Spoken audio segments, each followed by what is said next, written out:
हैं। हाँ, मीर साहब हमारे साथ मौजूद हैं। मीर साहब, thank you for being with us. Mir साहब, हर पाकिस्तानी की तरह हमारी भी ख्वाहिश यही है कि यहाँ जमहूरी निज़ाम हो, रिवायात पढ़ें, जमहूरी रिवायात पढ़ें। तवक्कुआत ज़ाहिर है कि सियासी क़यादत से ही है, लेकिन ये बड़े तवातुर से देखा गया है कि एक दूसरे की बात सुनने तक का हौसला नहीं है। मतलब गालियों पे तो फ़ौरन ही उतर आते हैं। एक दिन पहले ही अब जिस टीवी प्रोग्राम की रिकॉर्डिंग की विजुअल अब सामने आए हैं, क्या वजूहात आपको लगती हैं? ये अदम बर्दाश्त तो कुछ लोग कह रहे थे कि अब कम हो गई है, लेकिन अपेरेंटली वही लेवल है, शायद बढ़ी रही है। देखें, ये जो टीवी के टॉक शो में दो सियासतदान या दो वकील या कहीं पे सहाफ़ी आपस में लड़ते हैं, ये सिर्फ पाकिस्तान में नहीं होता, ये दुनिया भर में होता है, बल्कि ये दुनिया के उन ममालिक में भी होता है जहाँ पे जमहूरी रवायात बड़ी मुस्तहकम हैं। तो इस तरह के जो इक्का दुक्का वाक़यात हैं, उससे आप ये नहीं कह सकते जनाब के हर जगह पे यही कुछ होता है। इसमें जो टॉक शो का जो होस्ट होता है, मेज़बान, जैसे कि आप एक प्रोग्राम होस्ट कर रहे हैं दोनों, तो अगर आप किसी का इंटरव्यू कर रहे हैं या आपके पास एक नहीं दो गेस्ट हैं, तो ये आपके कंट्रोल में होना चाहिए कि वो आपस में इख्तलाफ राय ज़रूर करें, ऊंचा भी बोलें, लेकिन एक लिमिट को क्रॉस ना करें। और सबसे पहले इसमें आपको ये देखना चाहिए कि आप जिस गेस्ट को बुला रहे हैं उसका टेम्परामेंट क्या है, और क्या उसके साथ जो बैठा हुआ आदमी है वो अगर इख्तलाफ राय करेगा तो वो जवाब में क्या करेगा। तो इसके लिए एक ज़माने में हम जब परवेज़ मुशर्रफ साहब की हुकूमत थी, तो एक दिन परवेज़ मुशर्रफ साहब ने मुझे कहा कि मैं बड़ा खुश होता हूँ जब तुम्हारे प्रोग्राम में सियासतदान आपस में लड़ते हैं। मैंने उसके बाद क्या किया कि मैंने उसको प्रमोट करने की बजाय मैंने एक रिटर्न SOP बनाई अपनी, और जो भी मैं गेस्ट बुलाता था उसको मेरा प्रोड्यूसर SOP बताता था कि ये लिमिट है आपकी, आपने इस लिमिट से आगे नहीं जाना, अगर आप ऊंचा बोलेंगे तो हम ब्रेक ले लेंगे, अगर आप ये करेंगे तो हम ये करेंगे। तो हमने उसको कंट्रोल किया, और आप देखें कि बहुत साल पहले इस तरह के वाक़यात हो जाते थे, हमारे शो में भी हो जाते थे, लेकिन उनको कंट्रोल करना जो है वो मेज़बान का काम है, सहाफ़ी का काम है। तो हमारा काम सिर्फ ये नहीं है कि हम माशरे में जो है वो लोगों को आपस में लड़ाने का काम करें, और उनको जोड़ने का काम भी करना चाहिए।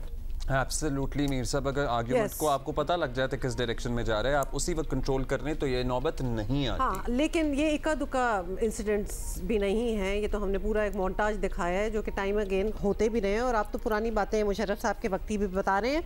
अच्छा, ये बताएं, ये बड़ा वाज़े है कि तहरीक इंसाफ हो, चले मुस्लिम लीग नून हो, पीपल्स पार्टी, जो भी हो, शख्सियत परस्ती सियासी समझ बूझ पर इस हद तक गालिब आ चुकी है कि अपने लीडर से मुतालिक कोई बात सुनने को मतलब बिल्कुल तैयार नहीं होते, और एक्चुअली बात जो है वो वहीं से शुरू होती है, लड़ाई और वो हाथापाई जो है ना वो वहीं से शुरू होती है। क्या हमेशा से ऐसे हालात थे? आजकल आपको लग रहा है, क्योंकि पहले भी हमने एक दो बार देखे हैं, लेकिन अब लगता है कि इट्स ओनली इंक्रीजिंग। देखिए, ये बड़ी पुरानी बात है, ये आप सिर्फ ये नहीं कह सकते ये रिसेंट पास्ट में हुआ है, लेकिन इसको जो सोशल मीडिया है उसने काफ़ी इसको मल्टीप्लाई कर दिया है, इस ट्रेंड को, कि लोग अपने सियासी लीडर के ख़िलाफ़ गुफ्तगू नहीं सुनते।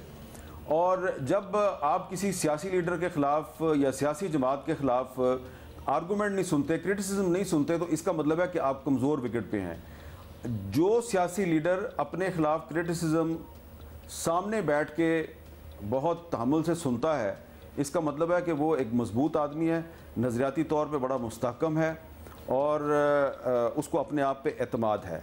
और जो इस तनकीद को सुनने के लिए तैयार नहीं है, वो अदम तहफ़्फ़ुज़ का शिकार है, इनसिक्योरिटी का शिकार है। मेरा तो यही तजर्बा है, और मैंने ये देखा है कि हमेशा जो अच्छे मजे हुए तजर्बाकार लीडर होते हैं, वो अपने ख़िलाफ़ जो क्रिटिसिज्म होती है उसको बहुत इत्मीनान से सुनते हैं। मैं आपको इसकी एक मिसाल दे देता हूँ कि मोहतरमा बेनज़ीर भुट्टो जो हैं वो हमारे रिसेंट पास्ट में बहुत बड़ी लीडर गुजरी हैं। तो हमारा उनके साथ एक बतौर सहाफ़ी के एक करीबी ताल्लुक़ था, लेकिन हम जब उनको क्रिटिसाइज़ करते थे वो बिल्कुल माइंड नहीं करती थी।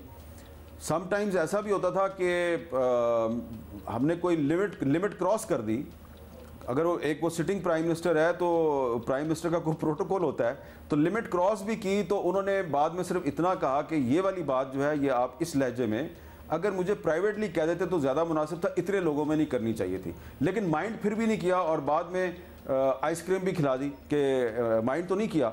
तो ये होता है बड़ा लीडर। लेकिन आज तो उनकी पार्टी में भी ऐसे लोग मौजूद हैं, मुस्लिम लीग नून में भी ऐसे लोग मौजूद हैं, तहरीक इंसाफ में तो भरमार है ऐसे लोगों की कि जो थोड़ी सी आप तनकीद कर दें वो उसको ज़ाती उसको मसला बना लेंगे, कबायली जंग बना लेंगे। और सहाफ़ियों में भी ऐसे लोग मौजूद हैं, वो भी यही काम करते हैं।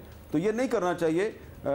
अल्टीमेटली सियासत उसी की सर्वाइव करती है, उसी की सियासत आगे बढ़ती है जिसमें ज़्यादा टॉलरेंस होती है। इसीलिए जो अदम बर्दाश्त का जो नज़रिया है उसकी ताकत जो है उसकी पूरी दुनिया के जो फिलोसफर्स हैं वो उसके कायल हैं। अच्छा मीर साहब, अब ऐसे शिद्दत पसंद रवैयों से सियासतदान महफूज नहीं तो सहाफ़ी भी महफूज नहीं है, हम सबको भी बहुत कुछ बर्दाश्त करना पड़ता है। अब बात होनी चाहिए कि रवैये तब्दील कैसे किए जाएं। क्या सियासी क़यादत प्राइमरीली चलें, कोई रोल अदा कर सकती है? मौजूदा जो सियासी क़यादत है इससे तो फ़िलहाल मुझे कोई इतनी ज़्यादा उम्मीद नज़र नहीं आती। हाँ, अलबत्ता एक तबका ऐसा है कि वो अगर चाहे तो एक मिसाल कायम कर सकता है, और वो तबका है हमारी सुप्रीम जुडिशरी के जो जज साहबान हैं। सिर्फ सियासतदान तकसीम नहीं थे, सिर्फ सहाफ़ी तकसीम नहीं थे, ये जज साहबान भी तकसीम थे। तो एक अच्छी इन्होंने मिसाल कायम की। पिछले दिनों इन्होंने एक फुल कोर्ट बनाया और उस फुल कोर्ट की जो कार्रवाई है वो पूरी दुनिया ने देखी। तो ये एक अच्छी रवायत इन्होंने कायम की और मुझे उम्मीद है कि आने वाले दिनों में अगर ये सुप्रीम कोर्ट के जजेस जो हैं ये ऐसे बेंचेस बनाएं जिसमें कि सिर्फ लाइक माइंडेड जजेस ना बैठे हों, बल्कि लोगों को नज़र आए कि इसमें चीफ जस्टिस के साथ वो जज भी बैठे हुए हैं जो कभी उनके ख़िलाफ़ दायर होने वाले रेफरेंस में पार्टी थे और रेफरेंस को सुन रहे थे और उनकी जो जजमेंट थी वो इनके ख़िलाफ़ थी। तो वो अगर इनके साथ बैठे हुए नज़र आएंगे तो इससे एक बड़ी अच्छी मिसाल कायम होगी। और हमें भी सहाफ़ियों को भी चाहिए कि हम एक दूसरे पे काफ़ी क्रिटिसिज्म करते हैं, लेकिन जब किसी पे मुश्किल वक्त आए तो मुश्किल वक्त में उस सहाफ़ी को मज़ीद मुश्किलात का शिकार करने की बजाय उसकी हेल्प करनी चाहिए। तो अगर जज और सहाफ़ी और वकला ये तीन तबकात जो हैं ये अच्छी मिसालें कायम करनी शुरू कर दें, हो सकता है इसका कुछ थोड़ा सा अच्छा असर हमारे सियासतदानों पे भी हो जाए।